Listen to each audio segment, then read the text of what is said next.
Hello everyone, welcome to Mind EduTech. Students,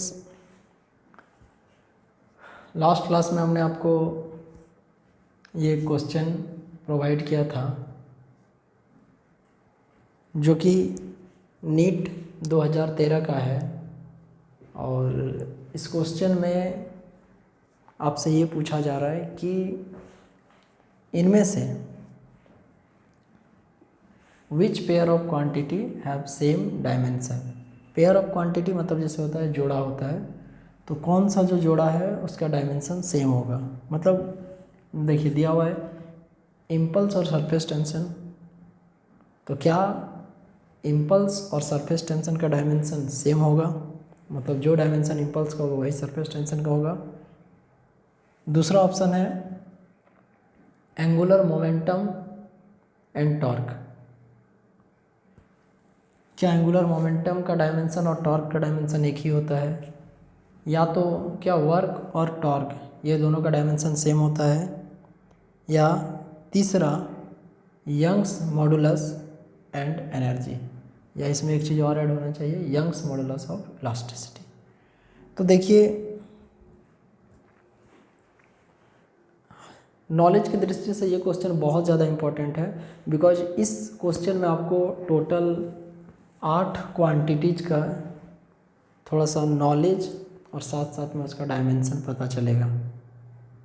direct यदि answer के रूप में देखा जाए तो ऑनेस्टली बोला जाए तो यदि एज ए स्टूडेंट बोला जाए तो आपको इसका डायरेक्ट आंसर बहुत रेयर ऑफ द रेयरेस्ट ही किसी को याद होगा या मेमोराइज होगा। बट यदि हम कॉन्सेप्ट का बात करें तो कॉन्सेप्चुअल ढंग से हम लोग एक एक का बारे थोड़ा सा पढ़ाई भी कर लेते हैं और डायमेंशन को फाइंड आउट भी करके देख लेते हैं। तो आइए सबसे पहले हम लोग फर्स्ट ऑप्शन में ऑप्शन नंबर ए में बात करते हैं, जिसका आंसर मतलब जिसका क्वेश्चन है impulse and surface tension. Impulse का मतलब होता है, हिंदी में बोलते हैं आवेग। When a large amount of force, when a large magnitude of force is acted upon a body for very short interval of time, then that is called impulse। इसका मतलब ये हुआ कि यदि बहुत ज़्यादा हाई अमाउंट का फोर्स किसी ऑब्जेक्ट में बहुत स्मॉल इंटरवल ऑफ टाइम, बहुत छोटे इंटरवल ऑफ टाइम के लिए अप्लाई होता है तो उसको हम लोग इम्पल्स कहते हैं। जनरली इम्पल्स को जे से दिखाते हैं और इसका फार्मूला हो जाता है फोर्स इनटू टाइम या स्मॉल टाइम। तो डायमेंशन ऑफ इम्पल्स जे बराबर फोर्स, इसका हो जाता है ml t-2। ये आपको फोर्स का डायमेंशन हो गया और टाइम का हो जाएगा t। तो यहाँ से यदि j is equal to calculate किया जाए तो ml और ये t-2 है और t है तो यहाँ से t-1। तो यहाँ से इम्पल्स का डायमेंशन आ गया t-1 और इसके साथ पेयर बनाया गया है सरफेस टेंशन का। वैसे फ्लूइड मैकेनिक्स में जो सरफेस टेंशन होता है, surface tension of a liquid is its property to minimize और कॉन्ट्रैक्ट इट्स सरफेस एरिया। अपने सरफेस एरिया को जितना ज़्यादा से ज़्यादा वो मिनिमाइज कर सकता है, शॉर्ट कर सकता है, कम कर सकता है, तो उसी को हम लोग कहते हैं सरफेस टेंशन। लेकिन मैथमेटिकली यदि बात किया जाए तो सरफेस टेंशन जिसको सिग्मा से रिप्रेजेंट करते हैं that is our force per unit length. तो ये हो गया डायमेंशन। अब फोर्स है, इसका डायमेंशन ml t-2 और लेंथ का डायमेंशन हो जाएगा l। तो सिग्मा l से l कैंसिल हो जाएगा m t-2। तो यहाँ से dimension of j is not equal to dimension of sigma. मतलब इम्पल्स और सरफेस टेंशन ये दोनों का जो डायमेंशन है, इम्पल्स का और सरफेस टेंशन का, ये दोनों का डायमेंशन सेम नहीं होगा किसी भी एंगल से। तो चलिए ये फर्स्ट वाला हम लोग का हो गया, तो पहला तो आंसर नहीं होगा। आइए दूसरा आते हैं, एंगुलर मोमेंटम और वर्क डन।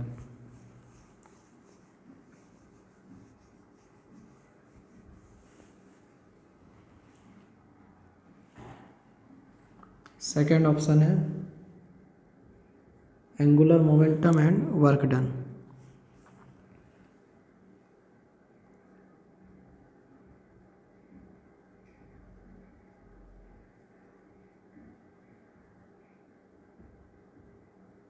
देखिए, एंगुलर मोमेंटम के बारे में बताया जाता है कि the moment of momentum is called angular momentum.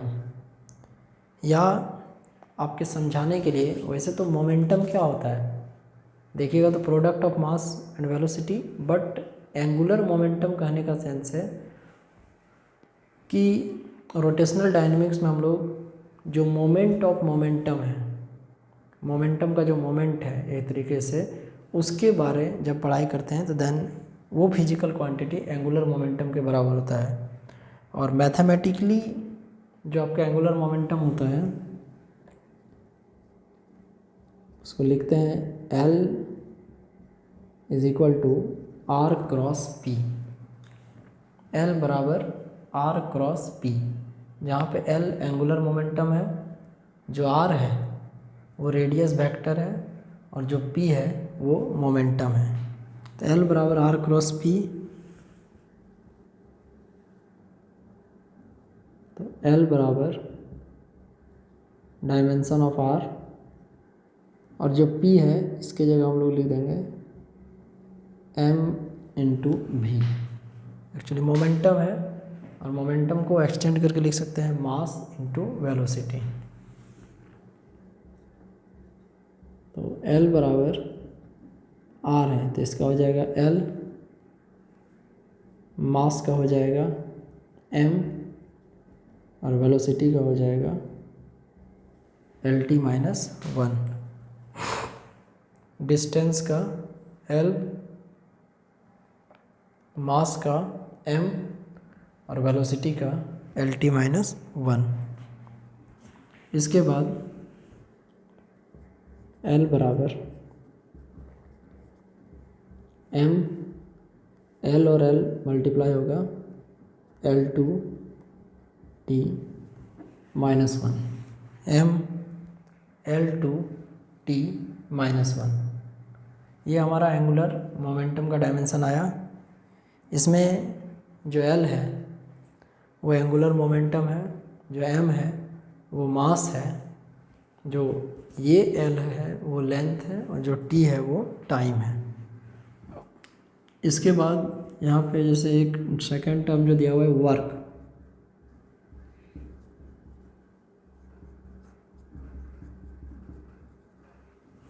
Work done is defined as the product of force and displacement. वैसे थियोरेटिकल पोर्शन के फॉर्म में बोला जाएगा कि किसी ऑब्जेक्ट पे जब हम लोग फोर्स लगाते हैं और वो ऑब्जेक्ट अपने इनिशियल पोजीशन से या जिस भी पोजीशन से था उससे यदि डिस्प्लेस हो जाता है तो then that is called work done. But ये हर कंडीशन में सही नहीं है, बिकॉज बहुत बार ऐसा भी होता है जब डेफिनिट अमाउंट ऑफ फोर्स को एग्जर्ट करने के बाद भी, डेफिनिट अमाउंट ऑफ फोर्स को एग्जर्ट करने के बाद भी इवन इफ डिस्प्लेसमेंट भी हो रहा है बट वर्क डन जीरो हो जाता है, ये संभव है। तो यदि असर्शन और रीज़न टाइप क्वेश्चन आता है तो ऐसा हो सकता है कि जब फोर्स भी लग रहा हो और डिस्प्लेसमेंट भी हो रहा हो but still the work done will be 0, मतलब वर्क डन आपको 0 हो सकता है। देखिए, तो W बराबर F इंटू डी, तो वर्क डन जो फोर्स है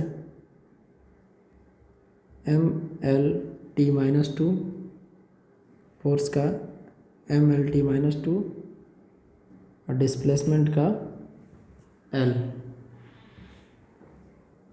तो यहाँ से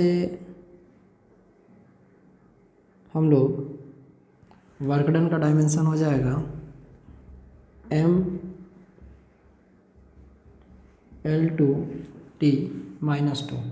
देखिए, एंगुलर मोमेंटम का डायमेंशन आया ML2T-1 और वर्क डन आया ML2T-2। तो ऐसे लिख सकते हैं कि dimension of angular momentum is not equal to the dimension of work.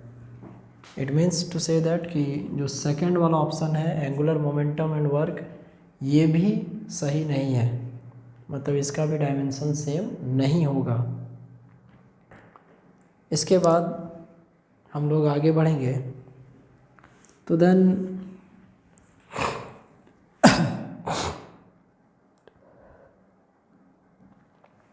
एक टर्म है वर्क एंड टॉर्क। वर्क वाला हम मिटाएंगे नहीं, देखिए वर्क का हम लोग ऑलरेडी फाइंड कर चुके हैं। टॉर्क के बारे में हम आपको बताते हैं। वैसे तो टॉर्क का मतलब होता है मोमेंट ऑफ फोर्स, बट उसको और थोड़ा क्लियर करके बताते हैं।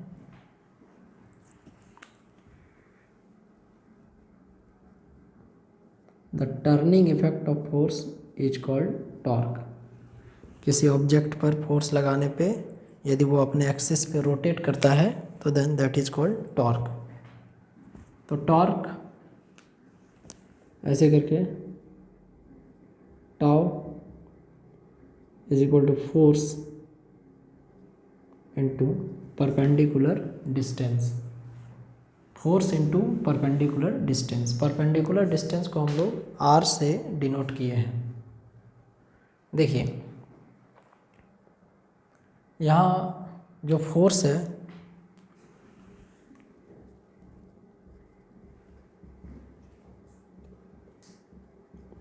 वो हो जाएगा MLT-2 और डिस्टेंस का हो जाएगा L।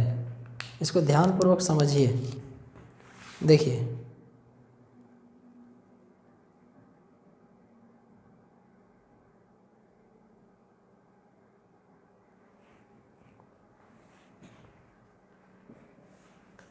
फोर्स जो कि होता है MLT-2 और जो डिस्टेंस होता है वो L को लेकर होता है। तो यहाँ से यदि आप कंप्लीट फॉर्म में देखते हैं तो दैट्स ML2T-2। तो वर्क डन का आ गया ML2T-2 और टॉर्क का भी आ गया ML2T-2। अब इसके बाद जैसे वर्क और टॉर्क हो गया, तो देन यहाँ से हम लोग देख सकते हैं कि जो टॉर्क का डायमेंशन है और जो वर्क डन का डायमेंशन है ये दोनों सेम है। तो ये जो ऑप्शन नंबर C है यही सही होगा। बट इतना दूर आने के बाद एक जो क्वेश्चन है जिसमें यंग्स मॉडुलस ऑफ इलास्टिसिटी और एनर्जी है, तो समय को बचाने के लिए आपको आगे ही बता देते हैं कि जो एनर्जी है उसका dimension same to same work done के ही बराबर होगा और दैट्स आवर ML2T-2। ये आपको एनर्जी का डायमेंशन है ML2T-2। अब हम लोग को इसमें सिर्फ किसका कैलकुलेट करना है नॉलेज के लिए, Young's modulus.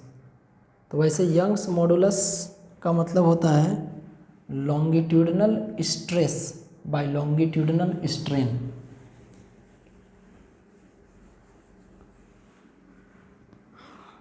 Young's modulus of elasticity को डिफाइन किया जाता है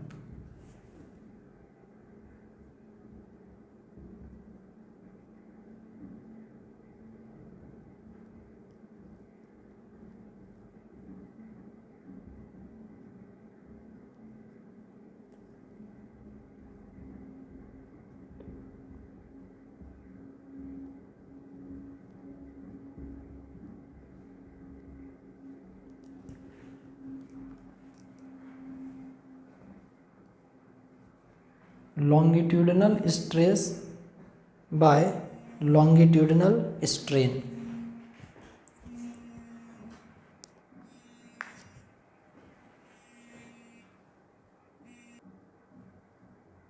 तो longitudinal stress by longitudinal strain, students ये जो स्ट्रेस होता है that is our force per unit area, और जो स्ट्रेन होता है that is our change in length by original length. तो फोर्स बाय एरिया और ये होता है change in length by original length L.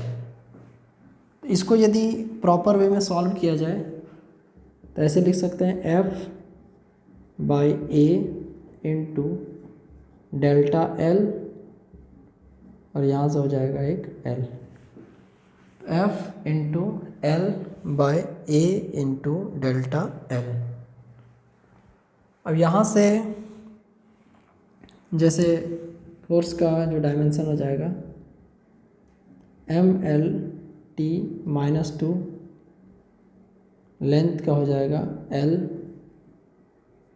Area का हो जाएगा एल टू और लेंथ का हो जाएगा एल। ध्यानपूर्वक एक बार इसको देखेंगे कि ये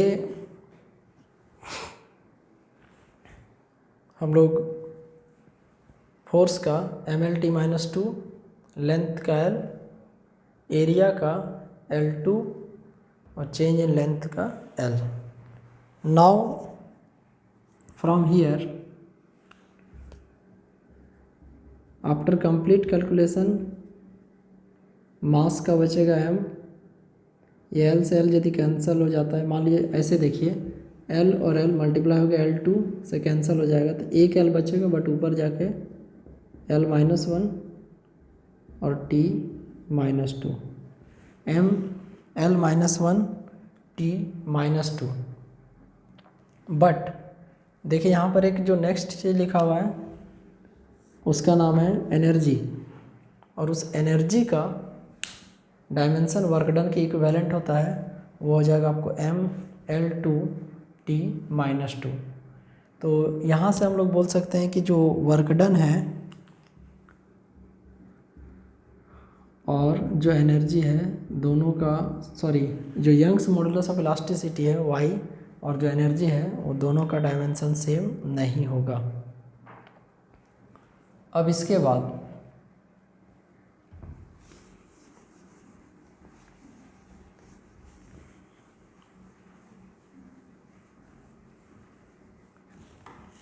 एक क्वेश्चन है 2010 में पूछा गया है, देखिए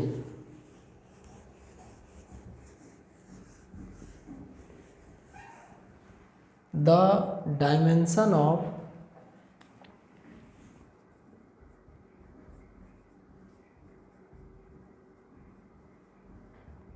the dimension of 1 by 2 epsilon naught e square, where epsilon naught is permittivity। The dimension of 1 by 2 epsilon naught e square, where epsilon naught is permittivity of free space and E is electric field।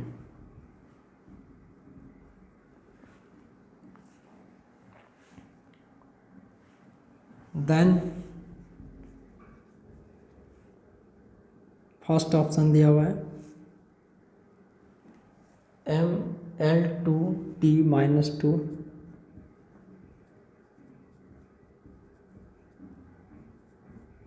Second option दिया हुआ है ML-1t-2, ML-1t-2, third option है ML2t-1 and fourth one MLT-1।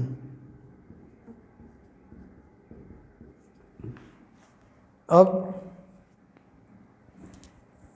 इसके बाद देखिए epsilon not permittivity को बताता है और ई जो है वो इलेक्ट्रिक फील्ड को बताता है। इससे पहले जो वीडियो लेक्चर था उसमें एप्सिलॉन नॉट के बारे हम लोगों ने डायमेंशन निकाला था M-1 L-3 T4 A2। ये डायमेंशन हम लोगों ने पिछले क्लास में फाइंड किया था और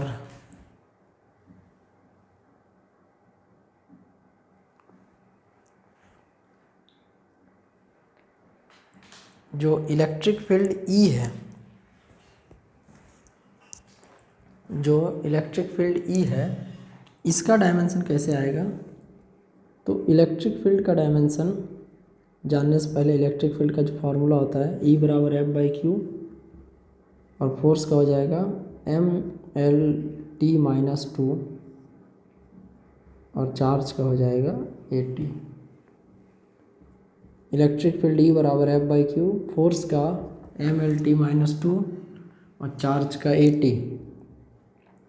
तो यहाँ से हो जाएगा MLT-3 -3 कैसा है तो -2 था ऊपर गया -3 e के पावर -1 में भी पॉसिबल ये i के पावर -1 भी हो सकता है। अब जैसे इसका डायमेंशन चाहिए तो 1/2 को छोड़ देना पड़ेगा, epsilon not E²,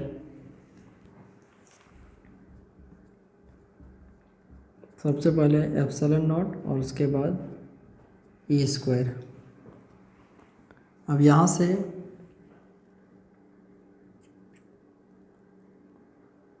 epsilon not के बारे ऊपर देखिए डायमेंशन है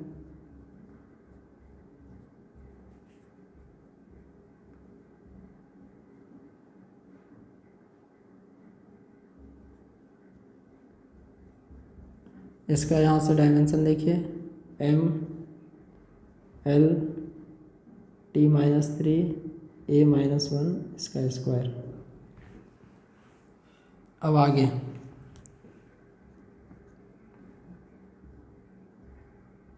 M-1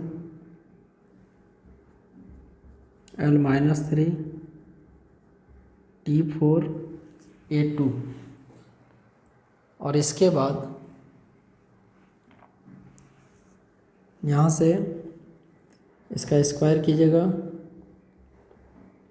M² L² T का पावर -6 A के पावर -2, M² L² T के पावर -6 A के पावर -2। इसके बाद इसको सॉल्व करने पे देखिए m के पावर 2 m के पावर जैसे -1 है तो बचेगा m,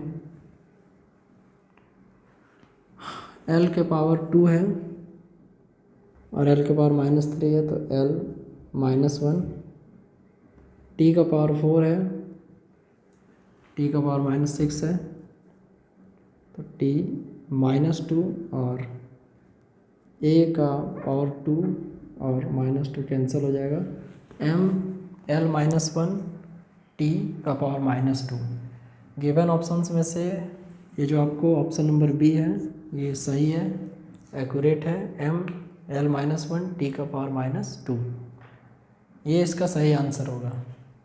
लेकिन इसके बावजूद आपको एक ट्रिक बताते हैं कि यदि कभी ऐसा होता है कि जैसे 1/2 एप्सिलॉन नॉट ई स्क्वायर दिया हुआ है, तो ये टॉपिक एक्चुअली रिलेटेड है इलेक्ट्रोमैग्नेटिक वेव से। इलेक्ट्रोमैग्नेटिक वेव कहने का सेंस है कि इलेक्ट्रोमैग्नेटिक वेव्स का जो प्रॉपर्टी होता है जिसके अनुसार एवरेज इलेक्ट्रिक एनर्जी डेंसिटी, जो एवरेज इलेक्ट्रिक एनर्जी डेंसिटी होता है, तो उसका फॉर्मूला होता है 1/2 एप्सिलॉन नॉट ई स्क्वायर। आपकी जानकारी के लिए बता दें, जैसे इलेक्ट्रोमैग्नेटिक वेव्स में जो सेकंड पार्ट होता है मैग्नेटिक फील्ड का, उसका यदि हम लोग एवरेज मैग्नेटिक एनर्जी डेंसिटी निकालें तो वो आता है 1/2 b²/μ0। ये दो चीज़ हम आपको लिख देते हैं। एवरेज इलेक्ट्रिक एनर्जी डेंसिटी, ये हो जाता है 1/2 एप्सिलॉन नॉट ई स्क्वायर, और दूसरा एवरेज मैग्नेटिक एनर्जी डेंसिटी 1/2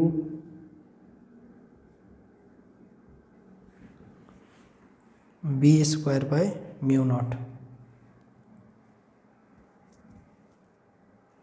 देखो ये जो आपको दिया हुआ है एवरेज इलेक्ट्रिक एनर्जी डेंसिटी और एवरेज मैग्नेटिक एनर्जी डेंसिटी, तो ये दोनों formula energy density, it means to say that energy by volume. आप एनर्जी का जो डायमेंशन जानते हैं